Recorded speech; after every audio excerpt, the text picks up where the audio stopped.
Estamos de volta aqui na nossa live no Futebol na Vez. Estávamos tendo um papo sensacional com o Vitorino, né? Que história, né, do treinador. Já passou por Laos, Camboja, Trinidad e Tobago. É um profissional com muita cultura. Tá sendo muito bacana esse papo que a gente está batendo, né? Vamos aguardar ele voltar. Ele já voltou aqui para bater aquele papo sensacional, papo gostoso que a gente está batendo. Continuar o nosso papo. Vamos aguardar ele aparecer novamente aqui na nossa live. Mandar um abraço para Amanda Scarlett também que está participando com a gente. Está de volta, Vitorino? Estamos de volta aí. Então, só para a gente, né, fechar, prometo não tomar mais o seu tempo, Ah, prazer. mas o Fred, que intermediou essa nossa entrevista, ele falou que você é o Guardiola da Ásia. Você gosta desse apelido? Cara, eu acho que eu sou o Leonardo Vitorino. Assim, eu acho que é muito legal, muito bacana ser comparado a um dos maiores treinadores do futebol mundial, né?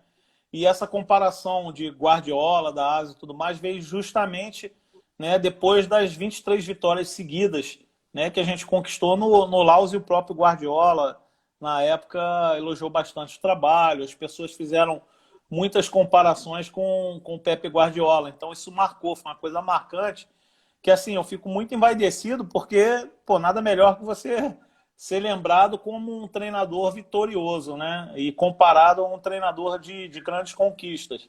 Então a gente fica muito feliz com essa comparação, né, no caso, né? E muitos falam do Guardiola que ele prefere a posse de bola, tem o Klopp que prefere uma intensidade. Tem algum estilo de jogo que o Vitorino prefira para suas equipes? Eu acho que preferir, a gente prefere sempre. A gente sempre vai buscar o gol. Na realidade, a posse de bola ela tem que ser utilizada de maneira com que você possa abrir espaço para jogar, né, a equipe adversária, abrir espaço na equipe adversária para que você possa fazer uma transição ofensiva de maneira rápida.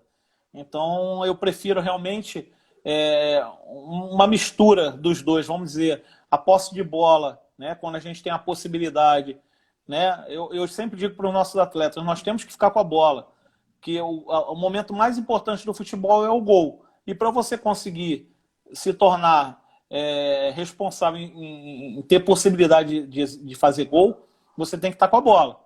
Então, se a gente perder a posse de bola, a gente já tem que pressionar para buscar a possibilidade de ter a posse de bola de novo, para que o jogo esteja em nossas mãos. Então, na realidade, a minha visão é essa. É visão de transição rápida e principalmente com a posse de bola objetiva. Não adianta nada você ter posse de bola, dar 30 passos, trocar 30 passes e não ter efetividade, você não criar chance nenhuma de gol durante a partida.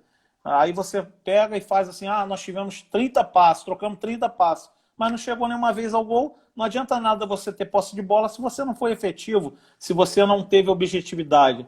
Então, eu acho que a posse de bola pode ser utilizada desde que maneira efetiva, de maneira que você abre espaços na equipe adversária para que justamente você crie possibilidade de gol. Então, é essa maneira que eu acho que é mais adequada à minha mentalidade. Só que depende muito de grupo, depende muito de tempo de trabalho. A gente, quando tem tempo de trabalho, realmente dá para trabalhar a posse de bola, buscar ligações rápidas, transições rápidas. Só que se você pegar uma equipe que realmente não está indo bem no campeonato, os atletas não têm confiança ainda para executar essa posse de bola, você tem que mudar um pouquinho a maneira de jogar, para que eles adquiram confiança, para que possa realmente executar alguns movimentos que você queira. Você já passou por Estados Unidos, Laos, Camboja, diversos países.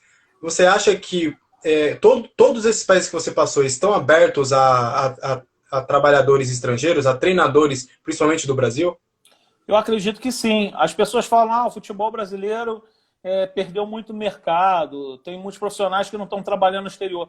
Mas não é por causa de mercado, é porque o futebol brasileiro está pagando melhor. Essa que é a realidade, entendeu? Então o treinador brasileiro hoje não sai por qualquer coisa, entendeu? Então, quer dizer, alguns clubes hoje querem comparar treinador brasileiro com treinadores de leste europeu, com todo respeito que eu tenho à Bósnia, à Sérvia, e outros países, eles não tiveram resultados de expressão que o futebol brasileiro tem.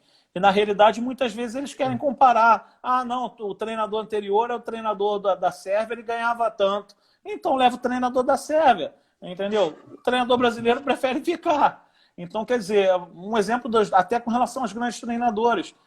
Tem treinador brasileiro ganhando 700 mil, 400 mil. Quem é o clube da Europa que vai pagar isso? Somente os grandes da Champions League. E, na realidade, eles não trocam constantemente de treinador. Então, quer dizer, isso que tem sido um diferencial. As pessoas acham que perdeu o mercado. Não foi perca de mercado. Acredito, sim, que o futebol brasileiro está pagando melhor. E, consequentemente, se você quiser levar um treinador brasileiro, você tem que investir numa comissão técnica com mais valor.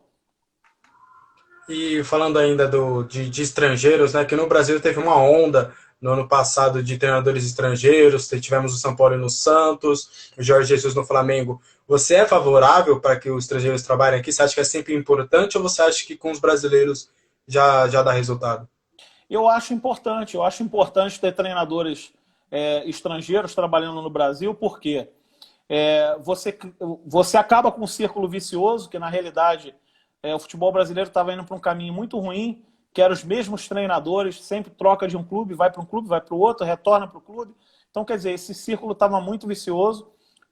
Você tem possibilidade de informações melhores, né, do que acontece na Europa, sem precisar ir lá, porque na realidade você está trazendo também conhecimento. O brasileiro sempre teve a oportunidade de trabalhar no mundo árabe, o mundo árabe abriu as portas para o futebol brasileiro.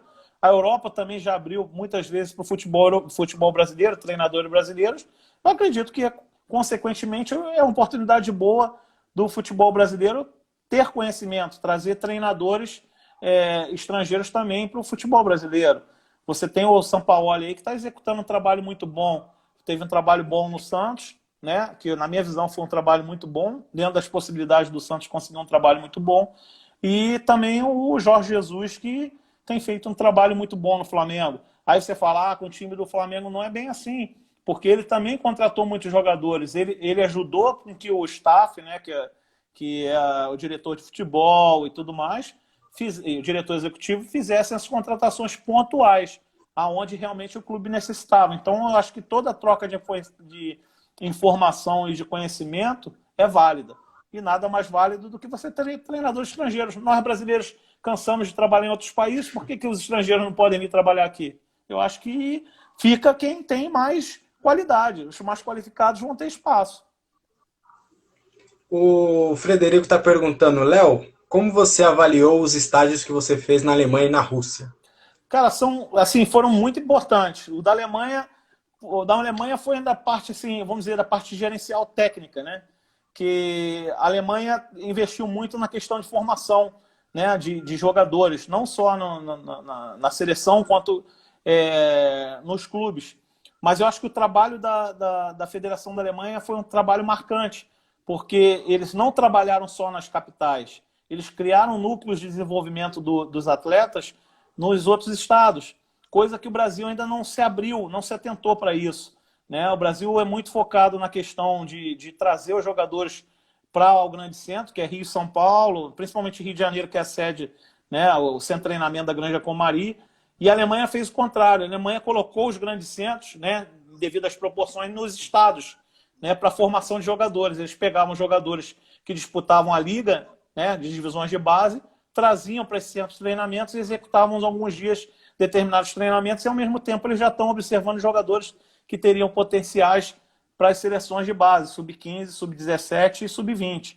É um trabalho bem interessante. Na Rússia já foi um trabalho diferente, que na realidade eu fui dar uma palestra para uns treinadores locais, treinadores de futebol russo, do campeonato russo. Então a gente fez esse trabalho lá, lógico que eu tive a oportunidade de observar os principais clubes, né, da Rússia, mas ao mesmo tempo trocar informações com os treinadores russos, que eles utilizavam muita coisa da educação física, né, dentro do esporte e dentro do futebol e outros esportes dentro do futebol, como o handebol. Aí eu falo, você pergunta handebol, mas o que tem a ver handebol com futebol?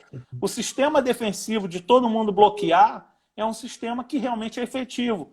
E eles utilizavam essa mentalidade de fazer alguns treinamentos para que os jogadores soubessem bloquear o chute. Ou seja, os jogadores, quando você fosse jogar contra a Rússia, né, alguns times russos, eles bloqueavam a entrada da área para que vocês só fizessem finalizações de longa distância. Isso ajudava muito mais, você corria menos perigos, menos perigo, entendeu? De situações de jogo.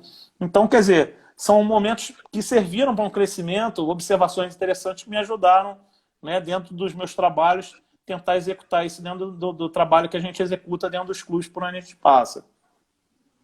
Você falou do trabalho da Alemanha, né, que é notório, né, todo o trabalho que fez de reciclagem, de preparação de base que culminou no título da Copa do Mundo de 2014. Você acha, duas perguntas, você acha que, primeiro, é possível fazer esse tipo de trabalho no Brasil? E segundo, se esse trabalho for bem feito, não vai ter mais para nenhuma seleção? Eu concordo, eu acho que, com certeza, se um trabalho desse for feito aqui no Brasil, a Alemanha talvez não caiba dentro de São Paulo, entendeu? Então, quer dizer, se você fizer isso no Brasil, você fica imbatível, desde que hajam profissionais qualificados para executar esse trabalho. Que as pessoas que trabalhem na CBF não sejam cargos políticos, e sim meritocracia. Profissionais qualificados, experiências internacionais, né, seguindo esse modelo de trabalho da Alemanha. Porque muita gente fala que foi na Alemanha, fez estágio na Alemanha, fez estágio na Inglaterra, mas e aí, o que foi feito para dentro do Brasil? O que você trouxe para o Brasil? Na realidade, se o Brasil faz esse trabalho que foi parecido na Alemanha, em vez de centralizar tudo na Granja Comari e começasse a colocar núcleos de excelência em determinados estados, né, nos principais estados, por exemplo, do Nordeste, principais estados do Norte, né, você ter profissionais da CBF para realizar determinados treinamentos com uma metodologia única que fosse criada pela própria CBF, esse trabalho poderia ir para frente. Só que falta visão, falta talvez informação para que isso seja criado, que é uma coisa mais a longo prazo, é um trabalho a longo prazo. Então, para esse trabalho ter sucesso, eu acho que teria já ter começado há muito tempo, porque hoje, na realidade, para selecionar jogadores, eles ficam esperando acontecer um Campeonato Brasileiro, uma Copa do Brasil de base para ver jogadores. Na realidade, nós temos jogadores aí, o Leandro Damião não apareceu em nenhum desses campeonatos e foi um grande jogador aqui do próprio Internacional. Então, quer dizer, são trabalhos que você pode executar e pode conseguir uma formação em excelência no futebol brasileiro. Quantos profissionais de educação física estão aí buscando oportunidade de trabalhar? Quantos profissionais do próprio futebol têm grande currículo, experiência internacional e estão aguardando possibilidades de trabalho? Quer dizer, você possibilitaria esses profissionais estarem trabalhando, ex-jogadores também estarem trabalhando nesse processo de capacitação, de melhoria do futebol, melhoria técnica principalmente, né? E ao mesmo tempo a questão de observação, né? Você vai observar os melhores de cada região. E aí você centralizava depois, num outro estágio, que seria uma coisa bem interessante. Digamos assim, numa utopia, o Rogério Caboclo acordou e falou: vou fazer o mesmo trabalho da Alemanha. Sim. Para iniciar, Tite na seleção ou outro treinador? Cara, eu acho que o Tite, é o que eu falei da questão da continuidade, cara. Eu acho que o futebol brasileiro ele conseguiu bons resultados, né? O brasileiro, lógico, quer ganhar a Copa do Mundo. Todo mundo, quero ganhar a Copa.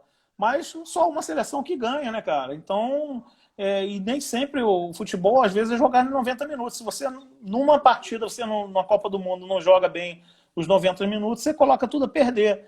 Então, eu acredito que ele possa dar continuidade ao trabalho, não vem tendo nada que desagregue esse trabalho, né, para a Copa do Mundo. Eu acho que é mais uma oportunidade que ele deveria ter, né? E aí, depois da próxima Copa do Mundo, aí a oportunidade, vencendo ou não vencendo, acredito que era a hora de realmente você renovar e colocar um outro profissional, porque os objetivos, na realidade, já foram colocados para ele, né? E ele está tendo a segunda oportunidade agora de conseguir o objetivo maior, que é a Copa do Mundo, a vitória na Copa do Mundo, que é o que o brasileiro sempre quer. O brasileiro não está preocupado em chegar em segundo, terceiro, porque Copa do Mundo você só vale quem é o campeão. Então, o futebol brasileiro precisa disso. Você como gestor de elenco, de jogadores, no Brasil muito se fala que a gente tem uma gama de jogadores que conquistam algumas coisas, que tem uma relevância e já começa a sair, já começa a abandonar a carreira, já não se prepara tanto assim. Inúmeros casos, Ronaldinho, Adriano, jogadores que poderiam estar, inclusive, na última Copa do Mundo de 2018. Você acha que também, para melhorar essa mente dos jogadores, precisa de fazer um trabalho cultural aqui no Brasil também, um trabalho para preparar, além do jogador ser físico, preparar a técnica, preparar também a cabeça dos jogadores? Eu acredito que sim. Haja visto que alguns clubes, inclusive, investem na questão de psicóloga dentro dos próprios clubes. Mas eu acho que também tem que haver um trabalho por parte dos empresários e dos jogadores. Porque o maior problema hoje é que muitos dos jogadores sub-20, sub-17, eles, por exemplo, não estão jogando no clube, ou então está jogando, vai para o banco, né? O jogador é titular de um clube, por exemplo, vou dar um exemplo, o jogador é titular de São Paulo, um jogador da base, sub-20, é titular de São Paulo, daqui a pouco é colocado no banco, fica chateado, liga para o empresário, não se preocupa não, porque se não quiser eu vou te botar em outro clube. E aí o jogador, né, ele sabe que tem por trás o empresário dele que está dando cobertura daquilo que ele vai fazer de errado, em vez do empresário chegar e falar, porque o empresário quer que haja troca, quanto mais troca aconteça, mais ele vai receber de comissão. Então, quer dizer, eu acredito que o empresário também tem um papel fundamental nessa questão da formação dos novos jogadores. Ele tem que chegar para o jogador e falar, meu garoto, você não está jogando agora, trabalho dobrado aqui, daqui a pouco o treinador vai te colocar, mostra o teu trabalho, faz o teu trabalho da melhor forma, que não vai ter como. Quando você tiver a oportunidade de entrar e jogar, você vai dar o seu melhor. Então, acredito que seja um trabalho em conjunto, não só a parte psicológica, né, de psicólogas desportiva no clube, mas acredito que também é uma parte dos próprios empresários do futebol brasileiro saberem lidar melhor com o jogador, fazer uma formação melhor desses jogadores. Tanto informativa também, falar, ó, meu filho, você tem contrato até 2022, você vai ter que ganhar sua posição, retornar a ganhar seu espaço dentro de campo. Não adianta você vir para mim reclamar que não está jogando, que não vai adiantar, entendeu? O jogador tem que saber disso, né? E houve uma mudança muito grande. Jogadores que há um tempo atrás ganhavam R$ 1.500, no Sub-17, por exemplo, vai para o Sub-20 e vai ganhar 20 mil. Então, quer dizer, isso é um trabalho que eu acredito que tem que haver por todas as partes. Tanto clube, quanto empresários, quanto parentes, pais, né, no caso, que a gente chama pais, né, na realidade, que a gente fazia isso no Ceará. No Ceará a gente fazia reuniões constantes com os pais para explicar o trabalho que está sendo desenvolvido com os atletas. Criamos um projeto chamado Projeto Vozão no Ceará, que era os melhores atletas na escola, né, e os melhores atletas em comportamento dentro de campo, escolhidos pelo treinador, né, e pela comissão técnica, eles tinham a oportunidade, né, de receber a visita, ganhar uma camisa, né, na realidade, da equipe, do jogador da equipe profissional, e possibilidade de um teatro ou um cinema, ganhava um ticket, entendeu? Então, quer dizer, é um trabalho interessante, que tu já ajuda, entendeu? Agora, para fechar, duas perguntas. Na sua opinião, qual foi o seu melhor trabalho e o melhor jogador que você já trabalhou? O melhor trabalho, cara, em termos de performance e resultado, não há como negar, foi no Laos. Foram 23 vitórias seguidas, é uma coisa dificílima de se conseguir. É difícil demais você manter o foco do jogador, porque o jogador, ele relaxa, entendeu? Quando vem um jogo mais fácil, ele acha que o jogo já está ganho antes de começar. A semana dele é muito complicada, assim, porque ele acha que o jogo não precisa treinar tanto para aquela semana, que o jogo é fácil. E às vezes nos jogos mais fáceis que se tornam os mais difíceis, porque o jogador realmente não está concentrado. Quer dizer, realmente o trabalho do Laos foi uma coisa muito difícil, porque eu também peguei o campeonato em andamento. Eu tinha 4 dias para treinar a equipe, né? Diferença de 4 dias para jogos. Então foi muito complicado. Foi a primeira vez que uma equipe do Laos conseguiu resultados internacionais. Então cada vitória que a gente conseguiu em competições internacionais era uma comemoração absurda. Parecia que tinha ganho um título. E na realidade você tinha que chegar no dia seguinte e falar, gente, nós não ganhamos nada, nós ganhamos jogo. O título é lá na frente, nós temos 5 jogos ainda. Então, quer dizer, foi um trabalho muito difícil, mas foi um trabalho muito vitorioso que valeu muito a pena. E o melhor jogador que eu trabalhei, não há como negar, foi o Juninho Pernambucano, no Algarrafa, que realmente... O Juninho Pernambucano foi um atleta diferenciado. Acho que a gente não vai encontrar tão cedo no futebol e a gente sabe por que ele chegou. Era um atleta que o treino, por exemplo, vai começar às 4, às 2h30 ele já está lá.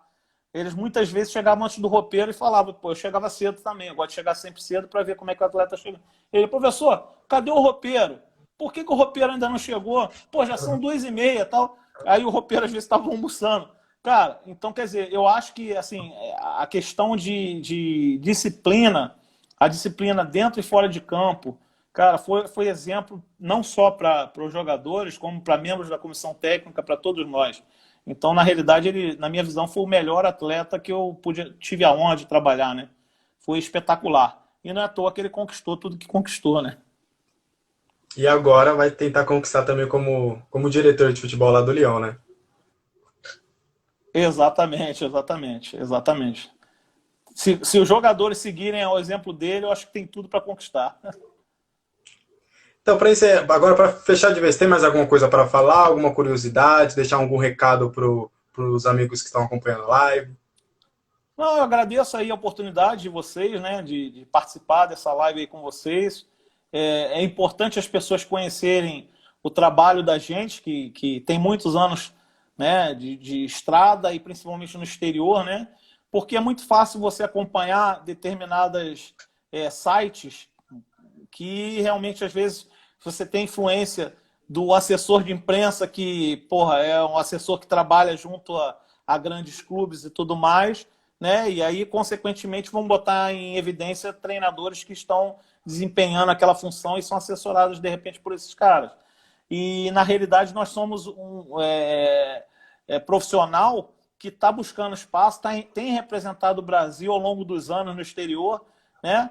E as pessoas não têm ideia da dificuldade que é. Normalmente as pessoas lá falam, pô, o cara viajou tanto, pô, conheceu tantos países. Realmente, tive a oportunidade de conhecer muitos países. Mas não foi fácil, foi sempre muito difícil.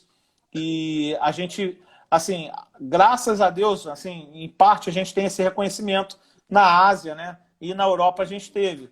No Brasil ainda falta. A gente sabe que ainda falta.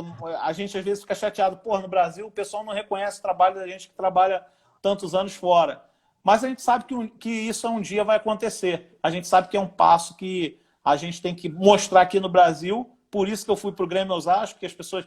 Pô, Grêmio Osasco, terceira divisão de São Paulo, o que tu vai fazer lá? Tu é maluco? Eu falei, não, eu vou porque eu quero mostrar meu trabalho. Estou realizando um sonho... Eu quero realizar meu sonho de trabalhar em São Paulo. Eu queria trabalhar em São Paulo. Eu não falei a divisão, então eu vou lá trabalhar e vou fazer meu trabalho lá para que as pessoas conheçam o meu trabalho e vejam que o trabalho tem qualidade lá também. Tá certo, então muito obrigado. Foi uma live sensacional. Muito Obrigado. ensinamento, muitas curiosidades bacanas. Muito obrigado, viu? Obrigado aí a você, obrigado ao pessoal aí que acompanhou, que comentou. A gente está sempre aberto aí e à disposição. Quem puder seguir a gente também lá no canal, estamos aí no meu canal, não, no meu Instagram, tá aí em cima, é só seguir e a gente está à disposição de vocês sempre. Ô, Vitorino, antes de eu encerrar aqui, você toparia fazer uma matéria, a gente entrevistar você para falar mais detalhado sobre a sua passagem de Laos? Podemos? Tranquilo, estamos aí à disposição sempre. Tá bom, então. Muito obrigado, viu? Tchau, tchau. Tá? Ótimo sábado e Um ótimo final de abraço semana para você. para você Tchau, também. tchau. Tudo de bom. Tchau.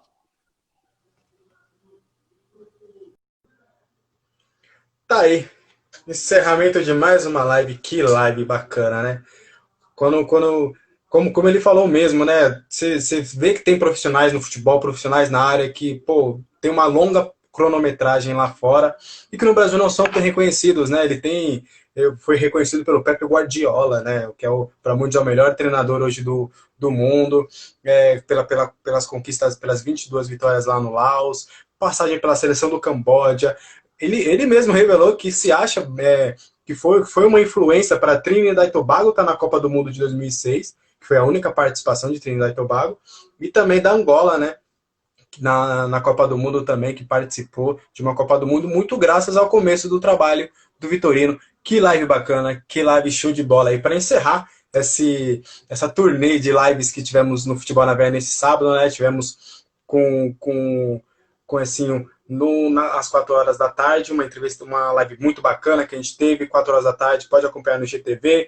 Tivemos também a live com o Juca Rodrigues, fotógrafo que foi fotografar 3 Copas do Mundo e uma Olimpíadas também, show de bola. E para encerrar, tivemos essa live aqui maravilhosa com o Vitorino, tá certo? Para deixar um recadinho aqui, na segunda-feira amanhã a gente não tem live, tá? Amanhã, semana cheia de live, amanhã vamos todo mundo aqui do Futebol na Veia descansar, mas na segunda-feira temos às 6 horas a live com a Carolina Patati, tá? A Giovana Monteiro que vai fazer essa live aqui pra gente. E também às 8 horas da noite temos uma entrevista com o jogador Gustavo, que ele é jogador da Malásia. O Juan Silva que vai fazer essa live com ele, jogador da Malásia, né? Deve ter muitas histórias bacanas, tá certo? Eu me despeço aqui, tá bom? Muito obrigado para todo mundo que participou. Até a próxima live. Lembrando, segunda-feira às 6 horas, Carolina Patati, que vai estar aqui, a Giovana Monteiro. Tá certo? Até a próxima. Tchau, tchau. Futebol na veia, o jornalismo está no sangue.